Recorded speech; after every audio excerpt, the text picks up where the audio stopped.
तारीख पर तारीख, तारीख पर तारीख, तारीख पर तारीख, तारीख पर तारीख मिलती रही है, लेकिन इंसाफ नहीं मिला मिलॉर्ड, इंसाफ नहीं मिला। मिली है तो गाइस, मैं आपका दोस्त मोहम्मद तारिक एडवोकेट। अस्सलाम वालेकुम। आज की इस वीडियो में मैं आपको बताऊंगा, आपने देखा कि तारीख पर तारीख, तारीख पर तारीख, तारीख पर तारीख पड़ती रहती है, लेकिन केसों का निस्तारण जल्दी नहीं होता। इसका क्या वजह,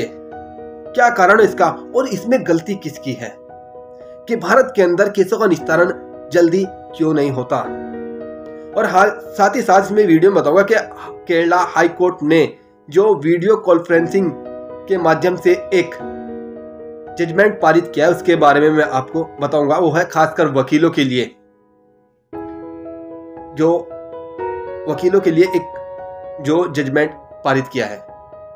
और कोर्ट में छोटे छोटे जो पॉइंट है, जो कोर्ट का काम करने में जो छोटे छोटे जो पॉइंट होते हैं, उसके बारे में इस वीडियो में मैं आपको बताऊंगा। ये वीडियो बहुत ही महत्वपूर्ण होने वाली आप लोगों के लिए, आप सब के लिए, चाहे आप एडवोकेट हो या आप लोग की स्टडी कर रहे हो या कोई आम आदमी हो, आपके लिए बहुत ही ज्यादा इंपॉर्टेंट है। सबसे पहले मैं आपको बताऊंगा कि भारत के अंदर केसों का जो निपटारा जल्दी क्यों नहीं होता, इसकी क्या रीजन हो। हालांकि हर एक स्टेट के पास अपना हाई कोर्ट हो, और हर हाई कोर्ट जो है ना, केसों के निपटारे के लिए भाई जो भी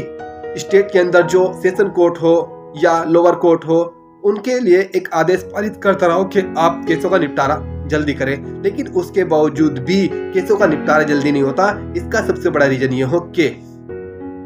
चाहे वो सिविल मुकदमा हो, सिविल ट्रायल हो, चाहे वो क्रिमिनल ट्रायल हो, ठीक हो, लेकिन जब तक के उसका प्रॉपर तरीके से, जब उसका ट्रायल चल रहा प्रॉपर तरीके से, उसमें जो उसका एग्जामिनेशन हो,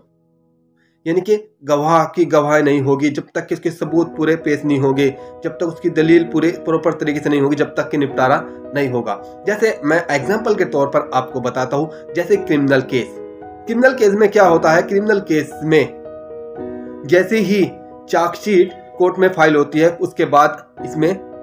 अभियुक्त व्यक्तियों का चार्ज बनता है। और जैसे ही चार्ज बनेगा, कोई भी स्टेट केस हो, उसके बाद चार्ज बनने के बाद जो फाइल आ जा, एविडेंस की स्टेज में आ जा।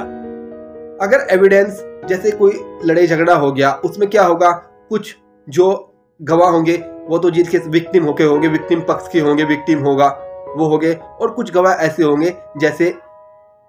FIR लेखक होगा, और जिस पुलिस वाले ने इन्वेस्टिगेशन किया है वो होगा, और एक सरकारी यानी कि डॉक्टर होगा। अब इसका रीजन ये हो गया, जैसे कोई भाई कोर्ट क्या करेगी, भाई जो सरकारी वकील हो वो क्या करेगा, जो भी एविडेंस है, यानी कि कोर्ट से कहेगा कि भाई अपना कौन कौन से गवाह बुलाने, ये सरकारी वकील कोर्ट को बताएगा भाई फला फला गवाह को बुला लिया जाए। जैसे ही भाई कोर्ट क्या करेगी, उन्हें समन काटेगी विक्टिम को, ठीक है। अब विक्टिम को, जैसे कोई विक्टिम है, उसे कोर्ट ने समन कर दिया, और पुलिस ने उसे व्यक्ति को वह समन तामील भी करा दिया, और नेक्स्ट समन के अंदर उसका नाम, पता, एड्रेस, जो भी विक्टिम है, जो गवाही पर आगा। भाई कई बार आपने देखा कि कोई भी मुकदमा हो, उसमें कम से कम 1 महीने की तारीख लगती हो। अगर हाँ कोई बड़ा मुकदमा, भाई जैसे भाई डकैती का हो गया या मृत्यु का हो गया, ठीक है, या पोस्को का हो गया, उनमें 15 दिन की तारीख लगनी अब कंपलसरी होगी, खासकर उत्तराखंड के अंदर। लेकिन फिर भी अगर देखा जाए तो 1 महीने की तारीख तो खैर लगती है। अब उस दौरान जैसे ही विक्टिम पर्सन को समन गया, हो सकता है कि जिस दिन तारीख हो, विक्टिम के यहाँ कोई मौत होगी हो, या कोई शादी समारोह में हो, या कोई और अन्य रीजन से वह कोर्ट में नहीं आता, और या विक्टिम कोर्ट में आता हो, उस दिन क्या हो जा कि भाई अब वकीलों ने जो भी हर एक बार हो इंडिया के अंदर, भाई ठीक हो, अब ऐसा हो जा कि जो बार हो, बार में उस दिन ऐसा हो गया किसी, जैसे उत्तराखंड के अंदर मैं सिविल कोर्ट रामनगर रुड़की में प्रैक्टिस करता हूं, तो जैसे हमारी बार में किसी एडवोकेट के माँ का देहांत हो गया या पिता का देहांत हो गया, खुद एडवोकेट का ही देहांत हो गया, तो हम उस दिन क्या करेंगे, भाई हम उस दिन कोर्ट में किसी भी तरह का कोई भी काम नहीं करेंगे। भाई कोर्ट के कंडोलेंस हो जाए, यानी कि हम काम से भाई हम काम नहीं करेंगे उस दिन, क्योंकि हमारा जो कोर्ट का जो अपना मसला ये हो कि कोर्ट में हर एक वकील हमारी एक अलग फैमिली या वकीलों की अलग फैमिली, हम सुख दुख में सबके वकीलों के साथ खड़े और यही हमारी पहचान,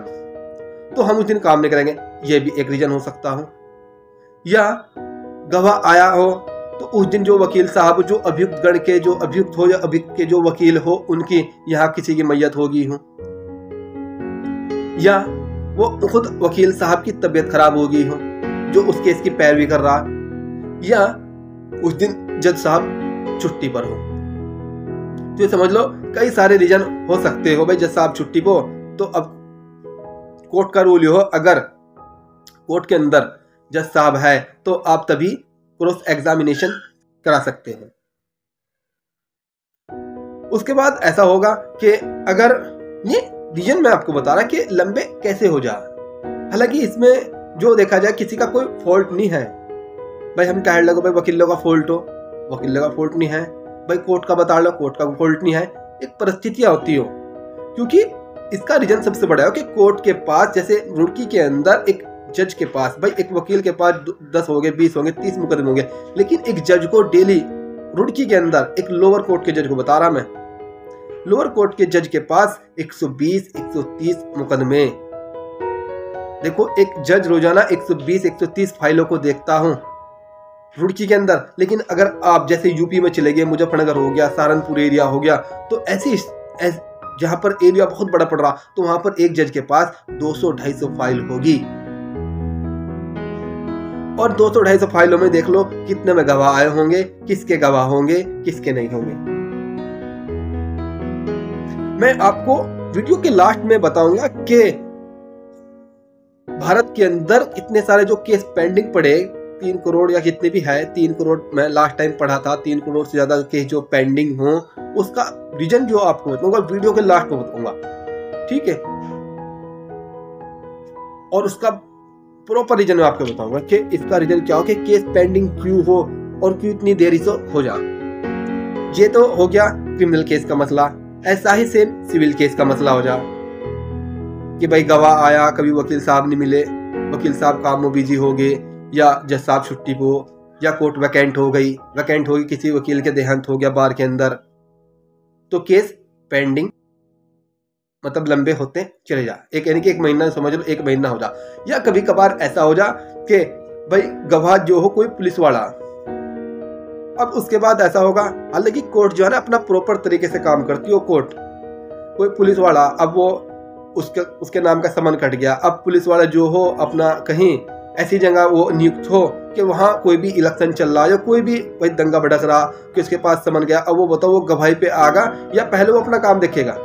हालांकि कोर्ट ने समन कर दिया, उसको गवाही पर आना पड़ेगा, लेकिन वो अपना रीजन बता सकता हो, जो भी सरकारी वकील हो उसके वो कॉल करेगा, या पुलिस जो वहां पर जो पुलिस वाले बैठे थे कोर्ट मोहर्री जो बोला जाए वो फोन करेगा, भाई आपको गवाह का आपके पास समन गया हुआ, तामील भी आपको होगी थी, तो उसके बाद आप क्यों नहीं आए, तो पुलिस वाला क्या करेगा, अपना एक बताएगा, भाई मैं फला रीजन की वजह से आ नहीं सकता, ये मेरा रीजन। इसीलिए जैसे अभियुक्त व्यक्ति की, अगर अभियुक्त व्यक्ति कोर्ट में पेश नहीं होता तो उसकी हाजिरी माफी दी जा, उसकी तरफ से भाई मैं फला कारणों से कि भाई मैं कहीं शादी समारोह में आवश्यक कार्य, मेरे घर मृत्यु होगी, एक हाजिरी माफी दी जा। और अगर एडवोकेट क्रॉस एग्जामिनेशन नहीं करना चाहता, जैसे कि वो एडजॉर्नमेंट देगा, हाजिरी माफी में 2 रुपए का टिकट लगो, एडजॉर्नमेंट में 3 रुपए का लगो। अगर अभियुक्त भी नहीं आ रहा और एडवोकेट भी नहीं आ रहा, भाई कोई गवाह आया हुआ उसे एग्जामिनेशन करने के लिए, उसे मतलब जेरे करने के लिए नहीं आ रहा, तो ऐसी सिचुएशन में क्या हो जाएगा, फिर 5 रुपए का टिकट लगो। एग्जामिनेशन का मतलब कोई गवाह से पूछताछ, भाई जो भी क्रॉस एग्जामिनेशन सबसे देखा जाए तो एक वकालत के जो फील्ड में सबसे जो मोस्ट इम्पोर्टेंट हो यह है क्रॉस एग्जामिनेशन जीरे करना। जिसनो कोई भी जो वकालत का पेशा कर रहा, अगर उसने अपनी जीरे नंबर 1 कर ली तो समझ लो एक बढ़िया अधिवक्ता हूं। साथ ही साथ इंग्लिश भी बहुत जरूरी एडवोकेट के लिए कंपलसरी, क्योंकि जितने भी मेडिकल हो गए, मेडिकल हमेशा इंग्लिश में ही हो गए, और उनका फिर देखो एक चीज हो, किसी चीज को पढ़ना प्रॉपर तरीके से पढ़ना। उसके बाद ये हो गया रीजन कि भाई कोर्ट में बहुत ज्यादा केस पेंडिंग हो, और इसमें जो मैं थोड़ी बहुत भाई जो जिम्मेदारी हो सरकार की। अब एक जज के पास इतना काम हो, सोच कर देखिए 120 फाइल 130 फाइल, और वो एक डेली इतना काम को करता हो, डेली 120-130 फाइल करता हो, और यूपी में अंदर 200-250 फाइल हो, तो सरकार का थोड़ी सी सरकार से की थोड़ी मैं मानूंगा, क्योंकि मेरा जो अपनी ओर से, वैसे तो इसके और बहुत सारे रीजन हो, क्योंकि अगर सरकार चाहे तो और ज़्यादा, जैसे एक ज़्यादा भाई निकाल के वैकेंसी भाई और ज़्यादा जज को बना सकती हो। सरकार के पास सब चीज हो, चाहो तो भाई एक जज के पास, जैसे एक जज के पास भाई 100 फाइल हो तो एक और जज नियुक्त कर दो, एक और कोर्ट बना दो, ठाक वो कतई हो जाएगी, उसके पास 50 फाइल हो जाएगी और ज्यादा फास्ट तरीके से काम होगा। जजिस वगैरह जितने भी जजिस हैं अपने प्रॉपर तरीके से काम करते हो। और लेकिन मैंने जो आपको बताया, जो तारीख पे तारीख जो लोगों, इसका मतलब यही कि कोर्ट के अंदर बहुत सारे अपने जो छोटे छोटे जो काम हो, भाई इंसान है तो उसके साथ जिम्मेदारी भी जुड़ी, भाई उसका बच्चा बीमार होगा, कोई भी अधिवक्ता है, या घर में मृत्यु होगी, या कोई भी शादी समारोह हो गया, या कई बार ऐसा कि गवाह जिस गवाह को कोर्ट ने बुलाया, अब वही गवाह उसके यहाँ शादी होगी, बीमार पड़ गया, या बहुत सी रीजन की वजह से कोर्ट में नहीं आता। हालांकि कोर्ट क्या करती है, अगर कोई देखा कोर्ट ने एक बार समन काट दिया, किसी गवाह का काट दिया, या किसी सरकारी अधिकारी का काट दिया, कोई पुलिस वाले का काट दिया, लेकिन अगर वो जानबूझ के कि एक तारीख पर नहीं आया, दूसरी पर नहीं आया, तो कोर्ट के हाथ में पावर हो, कोर्ट क्या करेगी, कोर्ट करेगी कि उसके नाम का कोर्ट वारंट भी जारी कर सकती हो, चाहे वो पुलिस क्यों नहीं है, या उस पर फाइन भी लगा सकती हो कि भाई फलाने आपको कोर्ट ने 2 बार समन कर लिया लेकिन आप आए नहीं, आपको 500 रुपये का अर्जाना भरना पड़ेगा, या 1000 रुपये का अर्जाना भरना पड़ेगा, या आपको क्या करना पड़ेगा, आपके वारंट हो गए, गवाहों के वारंट भी कर दे। कोर्ट के पास काम ज्यादा होने की वजह से थोड़ा इंडिया के अंदर देखा गया तो थोड़े जो है ना, जैसे पुलिस भी प्रॉपर तरीके से, यानी कि आबादी ज्यादा होने के कारण, जनसंख्या ज्यादा होने के कारण, यानी कि जो नियुक्त, तो पुलिस की जनसंख्या भी बहुत कम हो और जजिस की जनसंख्या बहुत कम हो। अगर जजिस की यानी कि जनसंख्या को बढ़ाया जाए और कोर्टों की संख्या को बढ़ाया गया है, जो उनके पास जो फाइल लग रही 120, 130, 150 या 200 फाइल लग रही, उन्हें कम किया जाए, तो इसका सबसे बड़ा रीजन, अगर वह कम होगी तो कोर्ट के अंदर जितने भी केस है वह हो सकता हो कि उनका निस्तारण जल्दी से हो जाए। लेकिन जो आपको मैंने रीजन बताई, ये भी बाद में रीजन, भाई ये रीजन तो बाद में भी आ गए। अगर अगर कोर्टों की जनसंख्या, जजों की जनसंख्या हमने बढ़ा दी, तो इसका मतलब ये मतलब इसलिए बता रहा कि थोड़ा सा उनके ऊपर, जो जजों के ऊपर जो बर्डन हो बहुत ज्यादा, या पुलिस के ऊपर बहुत ज्यादा बर्डन हो, वो थोड़ा सा कम हो जाएगा। लेकिन ये जो प्रॉब्लम है भाई वकील के साथ, भाई कोई वकील का देहांत हो गया, या किसी क्लाइंट के जो जिसको क्या दिया था कि भाई जिसके कोई गवाह जो आ रहा था कोर्ट में, उसके साथ कोई दुर्घटना घट गई, या उसके घर पे कोई इंतकाल हो गया, कुछ भी हो गया, ये सिचुएशन बाद में भी चलेगी। हाँ, अब बाद में बताऊंगा, जैसे अगर कोई वकील कोई कोर्ट में काम नहीं करना चाहता, वो बीमार हो गया, या कोई भी वो वैलिड रीजन दे सकता हो, तो उसके लिए एडजॉर्नमेंट देगा अपनी ओर से, और अगर अभियुक्त नहीं हाजिर हो रहा तो वो एप्लीकेशन देगा, हाजिरी माफी देगा। अब मैं आपको बताऊंगा केरला हाई कोर्ट ने क्या कहा। अगर कोई एडवोकेट किसी रीजन की वजह से, कोई एडवोकेट ठीक हो कोर्ट के अंदर नहीं आता, तो वकीलों को यह अधिकार प्रदान किया गया, खासकर केरला हाई कोर्ट ने, कि वीडियो कॉन्फ्रेंस के द्वारा भी वह क्रॉस एग्जामिनेशन या कोर्ट में आर्ग्यूमेंट कर सकता है। अगर कोई एडवोकेट किसी रीजन की वजह से, रीजन इसके बहुत सारे हो सकते हो, या तो वकील के घर कोई दुर्घटना घटी हो, भाई किसी का इंतकाल हो गया हो, या कहीं शादी समारोह में दिखाए जाने का राइट ही नहीं है एक एडवोकेट को, लेकिन कोई भी, या बीमार हो गया हो इस वजह से उसने, लेकिन या कोई एडवोकेट बहुत दूर का और भाई वो आ नहीं सकता, उसको आने में बहुत ज्यादा टाइम लगेगा, तो ऐसी सिचुएशन में जो केरला हाई कोर्ट हो उसने क्या कहा कि अगर किसी एडवोकेट कोई आने में एबल नहीं है ठीक हो, तो वह वीडियो कॉन्फ्रेंस के जरिए भी क्रॉस एग्जामिनेशन या कोर्ट में बहस कर सकता है, अगर उसके पास या तो भाई प्रॉपर नॉलेज है। भाई देखो, फाइनल आर्गुमेंट तो नहीं कर सकता, क्योंकि फाइनल आर्गुमेंट के लिए तो थोड़ा सा टाइम चाहिए, लेकिन उसके पास अगर वीडियो, जैसे भाई आपने देखा होगा लॉकडाउन में, कि जिस टाइम लॉकडाउन हुआ सभी कोर्ट बंद हो गई थी, लेकिन कोर्ट बंद होने के बावजूद भी कोई भी, यानी कि जस्टिस है ना, जो इंसाफ मिलना बंद नहीं हुआ था, और न ये कभी होने का। कोर्ट बंद होने के बावजूद भी जितने भी विधि के जो इम्पोर्टेंट कार्य थे वह लगातार चले वीडियो कॉन्फ्रेंस के जरिए। हाँ, कोर्ट के अंदर एक चीज और देखी गई, अगर कोई गवाह बहुत दूर सो वह आने में आ नहीं सकता, लेकिन अब उसको कोई वकील साहब अगर उसको क्रॉस एग्जामिनेशन करना चाह रहे तो वीडियो कॉन्फ्रेंस के जरिए भी उससे सवाल पूछ सकते हैं। लेकिन मैं आपसे, जितने भी आप एडवोकेट हैं, मैं आपसे एक बात कहूंगा कि कोर्ट को जो अल्लाह ने जो कोर्ट को के अंदर जो कोर्ट में जो बैठा उसे जो पावर दी और कोर्ट के अंदर जो डर हो जो दिया ऑटोमेटिक, हालांकि कोर्ट के अंदर सबको पता भाई जजिस हो आपको बात ही कह सकते हो अगर कोई आप कुछ भी मिसबिहेवियर करते हो या कुछ भी आप करते हो, लेकिन जो डर दिया ना कोर्ट का, वो दिल की, जैसे आप एंटर करते हो ना दिल की धड़कन बढ़ जा। और कोई भी गवाह अगर आगा कोर्ट के अंदर, अगर कोई वकील, देखो हमारा तो डेली का अनजान हो कोर्ट के अंदर, हम भाई डर मुझे भी लगता था जब मैं फर्स्ट टाइम, अब मुझे एक्सपीरियंस 7 साल का एक्सपीरियंस हो, लेकिन जब मैं एंट्री करता था सबको डर लगता हो भाई। कोर्ट का डर ही अल्लाह ताला ने ऐसा दिया इंसान के अंदर, चाहे कोई भी इंसान हो, चाहे वो अमीर हो गरीब हो, चाहे वो नेता भी, कितना भी बड़ा नेता, कितना बड़ा लीडर हो, लेकिन कोर्ट का जो डर होना उसको हर आदमी फील करता हो, हर आदमी महसूस करता हो। अगर कोई भी एडवोकेट है, मेरा उससे एक निवेदन है, अगर कोई भी आप गवाह से आप क्रॉस एग्जामिनेशन करना चाह रहे तो गवाह को कोर्ट में बुलाओ, ताकि कोर्ट का उसे जिस टाइम कोर्ट में एंटर हो उसे पता लगो कि हाँ कोर्ट में आकर, अब जैसे कोई भी आप गवाह को वीडियो कॉन्फ्रेंस के जरिए क्रॉस एग्जामिनेशन करना चाह रहे तो वो आपको सोच समझ के आपको आंसर देगा, खासकर कोई डॉक्टर हो या कोई भी बड़ा पदाधिकारी, ठीक हो, वो समझ के आप उससे क्रॉस एग्जामिनेशन में जो आप उससे क्वेश्चन निकलवाना चाह रहे अपने फायदे के लिए, अपने क्लाइंट को बचाने के लिए, तो वो आप उसे निकाल नहीं सकते। लेकिन अगर जैसे वो कोर्ट में एंटर होगा, जो कोर्ट का जो मसला, जो डर हो, जिससे आप प्रॉपर तरीके से खुल के आप कोई भी क्वेश्चन पुट अप कर सकते हो, कोई भी पूछ सकते हो, तो वो थोड़ा हेजिटेशन, देखो एक एडवोकेट को छोड़कर, मेरा ये मानना है कि एडवोकेट को छोड़कर कोई कितना भी बड़ा अधिकारी, चाहे वो पुलिस वाला, चाहे कोई भी अधिकारी अगर कोर्ट के अंदर एंटर करता हो तो उसके अंदर एक डर हो, वो डर हो कोर्ट का, जो और होना भी चाहिए भाई। हिंदुस्तान के अंदर क्या पूरी दुनिया के अंदर कोर्ट का डर होना भी चाहिए, क्योंकि वहां जस्टिस मिलता हो, न्याय मिलता हो। तो क्रॉस एग्जामिनेशन हमेशा, मतलब फोन पे कभी मत करो, आपको जो भी है गवाह उसे कॉन्फ्रेंस पर जेरे मत करो, उसे कोर्ट के अंदर बुलाओ। उसके बाद मैं आपको बताता हूँ कि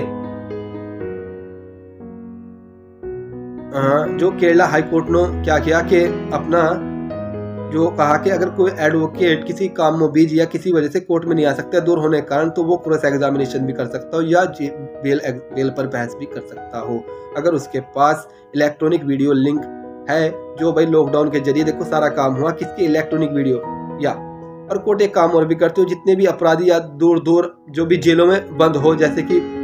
भाई कोई अपना, जैसे मैं रुड़की में रह रहा, हरिद्वार में कोई दिल्ली का, कोई मुंबई का, कोई भी अपराधी जेल में बंद हो और वो किसी और मुकदमे में जेल में बंद हो और यहाँ भी उसका मुकदमा चल रहा है भारत, यहाँ से रुड़की में, तो वो कोर्ट क्या करेगी, उसको वीडियो कॉन्फ्रेंस के जरिए भी बात कर सकती हो, पूछ सकती हो, उसकी तारीख नोट कर सकती हो, इसका प्रेजेंट लिखा जाएगा, हाँ भाई वो प्रेजेंट कोर्ट में आया। अब केरला हाई कोर्ट ने जो बताया कि अगर एडवोकेट के पास प्रॉपर फैसिलिटी है, आर्गुमेंट करने के प्रॉपर फाइल उसके पास है, उसे प्रॉपर नॉलेज है, अगर वह इंटरेस्टेड है, वैसे अधिवक्ता दूर का है, उसके माता पिता बीमार हो भी है, तो वह इंटरनेट के अगर उसका क्लियर है तो वो आर्गुमेंट कर सकता हूँ और जीरे भी क्रॉस एग्जामिनेशन भी कर सकता हूँ अगर कोर्ट में कोई गवाह आया हो, अगर एडवोकेट के पास है। हाई कोर्ट ने डायरेक्शन देते हुए कहा कि 10 साल या 5 साल पुराने केसों को, भाई जो बहुत सी जो हाई कोर्ट, मैंने आपको ऑलरेडी बताया कि 10 साल या 5 साल पुराने केसों के लिए जितने भी लोअर कोर्ट है सबको अपना भेजते रहो कि भाई जो भी केस है इनको जल्दी से जल्दी निपटारा करो। लेकिन मैंने आपको वैलिड रीजन बता दिया कि जब तक प्रॉपर कोई भी केस चल रहा, उसके प्रॉपर ट्रायल चल रहा, उसमें प्रॉपर गवाही नहीं होगी, जो भी उसका रूल रेगुलेशन जो बनाए गए कोर्ट के अंदर ट्रायल के दौरान, जब तक वो प्रॉपर तरीके से फॉलो नहीं होंगे तब तक के भाई अंतिम जजमेंट नहीं होगा। हालांकि कोर्ट अपनी तरफ से कोई भी किसी भी तरह की कोई लापरवाही नहीं करती, लेकिन फिर भी बहुत सारे रीजन ऐसे हो जा कि नहीं वो उस मुकदमे को जल्दी निपटाया जा सकता। मैंने आपको रीजन ऑलरेडी बता दिए।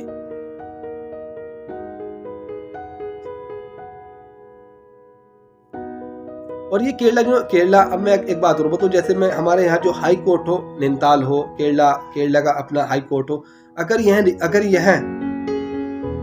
जो क्रॉस एग्जामिनेशन की जो वीडियो कॉलिंग के बारे में अगर यह माननीय सुप्रीम कोर्ट आदेश देता तो यह पूरे हिंदुस्तान के जितने भी कोर्ट है, हाई कोर्ट हो, सेशन कोर्ट हो, लोअर कोर्ट हो, या उन पर लागू होता यह निर्णय। लेकिन जैसे केरला ने किया,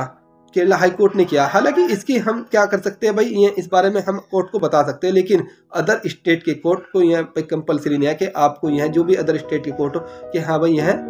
भाई आपको फॉलो ही करना पड़ेगा प्रोसीजर। लेकिन केरला में जितने भी सेशन कोर्ट है, लोअर कोर्ट है, उन्हों तो उनके जो भी है उन्हों फॉलो ही करना पड़ेगा, क्योंकि अगर माननीय उच्च न्यायालय न्यायालय के कोई भी जजमेंट पारित कर दिया, कोई भी गाइडलाइन जारी कर दी, खासकर उत्तराखंड के जितने भी लोअर कोर्ट है, सेशन कोर्ट है, उनके लिए, तो इन कोर्टों को फॉलो ही करना पड़ेगा। जैसे अदर स्टेट के जो यूपी हो गया, केरला हो गया, दिल्ली हो गया, उनके लिए कोई कंपलसरी नहीं है। लेकिन हाँ, इसका थोड़ा सा वे ले सकते हैं अदर कोर्ट वाले, भाई केरला हाई कोर्ट ने ये जजमान साहब पारित कर दिया, कोई भी वकील हो अपना साहब ये पारित कर दिया, अगर आपका भाई आपकी अनुमति है तो आप, अगर कोर्ट को लगता हो हाँ भाई जो भी है ठीक हो, वकील साहब का भाई थोड़ा टाइम बच जाएगा या कोई भी अपना वीडियो कॉन्फ्रेंस पे कर सकता हो, तो वो कोर्ट परमिशन दे देगी। लेकिन ऐसा नहीं है कि अगर केरला हाई कोर्ट ने कोई भी आदेश पारित कर दिया वो पूरे हिंदुस्तान के जितने भी कोर्टों ने फॉलो करना पड़ेगा। लेकिन थोड़ा सा वे ले सकता हूँ। लेकिन अगर यही मसला अगर माननीय सुप्रीम कोर्ट करता तो फिर अपना सभी को क्या करना पड़ता, फॉलो करना पड़ता। भाई इसमें जो सबसे मैंने जो आपको बताया, अगर हिंदुस्तान के अंदर केस इतने ज्यादा पेंडिंग पड़े, उसका सबसे बड़ा रीजन यही कि यहाँ पर अधिकारियों की जनसंख्या प्रॉपर तरीके से नहीं है। यानी कि बहुत अधिकारी ने, यानी कि केस ज्यादा, पॉपुलेशन ज्यादा, लेकिन जो जस्टिस दे रहे, जो जजेस हो, उनकी जो जनसंख्या उनकी थोड़ी कम हो, एक जज के पास बहुत काम हो। अगर सरकार चाहे तो भाई देखो, पुलिस की भी यहाँ कमी, अगर चाहे तो भाई निकाल के वैकेंसी पुलिस की भी जनसंख्या अपना पूरी कर देंगी, और अगर चाहे तो जजों की जनसंख्या जैसे बढ़ागी तो जजों के पास कम हो जाएगा, तो और जल्दी केसों का निस्तारण होगा। थोड़े जो केस जो पेंडिंग हो रहे इतने सारे, ये सिर्फ जो कमी है, तो मतलब इसमें अंदर जो मेरा जो अपना मानना कि जजों की जो जनसंख्या थोड़ी कम हो, वैकेंसी निकालकर नए जज नियुक्त किए जाए ताकि केसों का निपटारा जल्दी हो सके। और जब तक किसी भी ट्रायल के दौरान कोई भी एविडेंस, चाहे वो स्टेट केस हो, चाहे वो क्रिमिनल केस हो, चाहे वो सिविल केस हो, जब तक के उसका ट्रायल चल रहा, जब तक गवाही पूरी नहीं होने की, जो भी इसका प्रोसीजर जो दिया गया वो फॉलो प्रॉपर तरीके से नहीं होगा, जब तक लास्ट जजमेंट पर फाइल नहीं जाती। और रीजन मैंने आपको बताया थे, इतने सारे रीजन हो केस के पेंडिंग होने के। ठीक हो, खैर चलो, मेरी वीडियो आपको कैसी लगी? तो ये जो केरला का जो मैंने आपको जजमेंट बताया, ये इसलिए हुआ था कि एक व्यक्ति था, उसका जो केस चल रहा था, सीबीआई कोर्ट में उसका केस चल रहा था। उस दौरान उसके जो अधिवक्ता थे वह बीमार पड़ गए, तो उसमें जो भी क्रॉस एग्जामिनेशन के लिए जो भी गवाह आ रहा था, तो खैर अब उसकी गवाही नहीं होती, क्योंकि अब वकील साहब जो बीमार थे, अब उन्होंने कहा कि भाई अपना ऐसा आप या तो दूसरा वकील नियुक्त कर लो, और नहीं तो हम अपना ऐसा करेंगे। भाई ऐसा तो है नहीं कि हम भाई जब क्रॉस तो पहले एग्जामिनेशन ऑफ चीफ हो, नहीं तो भाई हम इसे मान लेंगे। अब उसने जो क्या था, पिटीशन दायर किया, एक रिट दाखिल की माननीय जो केरला के उच्च न्यायालय में। उसमें यह कहा कि भाई कि देखो, मेरे जो एडवोकेट है वही उसकी प्रॉपर तरीके से पैरवी कर रहे, उन्हें प्रॉपर तरीके से नॉलेज है, और मेरा जो भी है वही देख रहे। तो साहब मेरे आपसे निवेदन है कि अगर वे बीमार पड़े तो उन्हें वीडियो कॉन्फ्रेंस के जरिए क्रॉस एग्जामिनेशन का मौका दिया जाए, ताकि मैं क्रॉस एग्जामिनेशन करें, कोई भी अगर गवाह आ रहा। इसीलिए केरला हाई कोर्ट ने यह जजमेंट पारित किया इसी बात को लेकर। खैर मेरी वीडियो आपको कैसी लगी? इंशाल्लाह मिलते हैं नेक्स्ट वीडियो में। अल्लाह हाफिज, खुदा हाफिज। और भाई किसी की हंसी मत उड़ाओ कि कौन क्या कर रहा क्या नहीं कर रहा, अपने आप से काम रखो। अगर आपके पास 2 रुपए, आपके पास पैसे है, तो आपके पास समाज में मान हो, सम्मान हो, सब चीज हो। अगर आपके पास पैसे नहीं है तो आप देख लो अपने घर के क्या, बाहर के क्या, अपने रिश्तेदार क्या, कि आपको कितनी इज्जत दे रहे। सबसे मोहब्बत करो, इंशाल्लाह लाइफ में आगे बढ़ो। पढ़ाई लिखाई पर या कोई भी आप काम कर रहे उस पर फोकस रखो। दूसरे की कमियां मत निकालो। कमियां हमेशा वो निकालता है जिसके अपने अंदर कमी होती है, वो हमेशा दूसरों को हंसता है। अपने आप को ऐसा बनाओ ताकि इंशाल्लाह हर आदमी के आपके क्रॉस होने के बाद आपके पीछे भी आपकी बड़ाई करे, हाँ भाई फला अच्छा आदमी, फला ऐसा आदमी। खैर मेरी वीडियो कैसी लगी, इंशाल्लाह मिलते हैं नेक्स्ट वीडियो में। अल्लाह हाफिज़।